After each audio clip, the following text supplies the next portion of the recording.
Hi everyone, I hope you're staying safe during this pandemic. I hope you're doing well, and I hope you guys enjoyed your family project as much as I enjoyed mine. And the lady that I was assigned, her name is Linda. And Linda has had the most colorful life. She has been all over the world. She has traveled to Asia, Latin America, even to Alaska 7 times. So she told me all about that.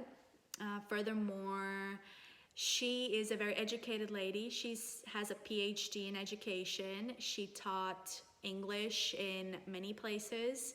So writing this project for her was a little bit stressful, not gonna lie, because she is an English teacher. In terms of her early family life, her father was a minister and her mother was a minister's wife, and they were living in South Carolina, Abbeville, South Carolina. And so it was a highly religious family. And something that was very interesting that I found very fascinating was the fact that she had like another mother figure.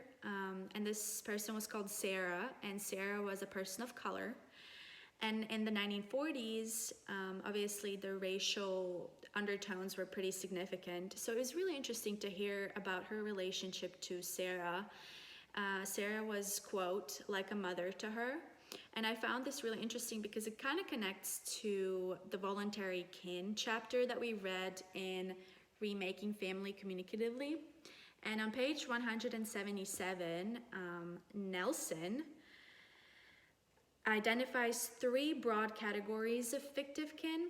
And out of these 3 categories, I found Linda's relationship to Sarah most similar to intentional kin. And this is kin that are those persons who are thought of and treated as family, directly quoted. And Sarah was treated like family.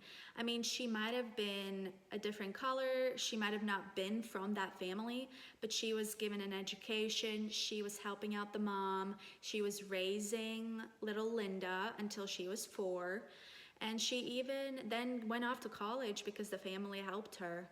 So it was really interesting to hear about that, and I mean, Linda even teared up talking about Sarah, so it was clearly she meant a lot to her, and she even remembers her.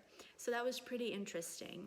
Another course connection that I made was when she was telling me a story about how her mom really disliked the new housekeeper, and this housekeeper's name was Anna, and Anna was extremely nosy, and she would listen into phone conversations, and it kind of really bothered her mother.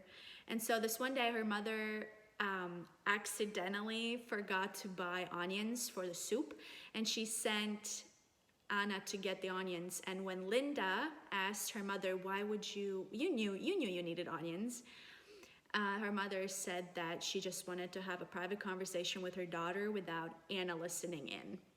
And I think this is interesting because it relates to the communication privacy management theory, and in particularly family privacy orientation.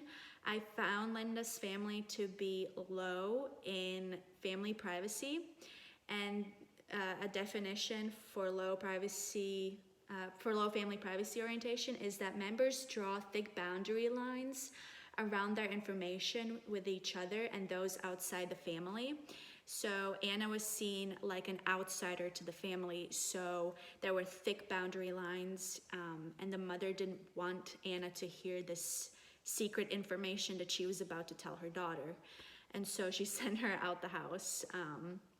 And I think this also kind of played into our interviews. There were certain topics that Linda did not want to talk about.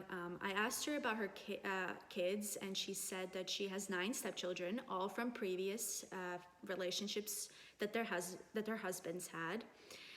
She has 2 husbands, I forgot to mention that. And she didn't really want to talk about why she didn't have kids, and I didn't feel like I should press it. And this kind of feeds into how I thought my interviews went.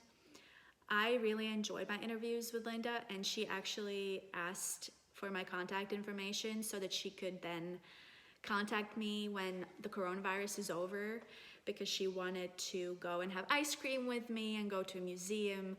And so I think she connected with me on that level because I think we had a similar passion for travel, and I think the fact that I wasn't from here sort of enticed her to find out more about me.